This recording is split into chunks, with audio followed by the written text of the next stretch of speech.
My name is Annalee Matthews, and I'm a physician assistant at Skincare Physicians of Georgia.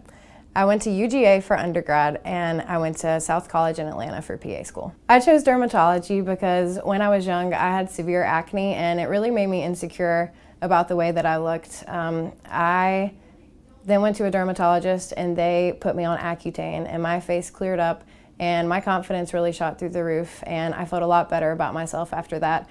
And knowing that I'm able to do that for people now really gets me excited and made me want to go into this field. I wanted to make people feel beautiful in their own skin and confident. I was a patient at Skincare Physicians of Georgia since I was 12 years old, and I was always treated so wonderfully at this practice. And then I came back here before PA school to work as a medical assistant, and that's when I really knew that I would love to work here. I saw how the providers here treat patients and how they really care about their patients, and everyone here really works as a team and really cares about what's best for the patient.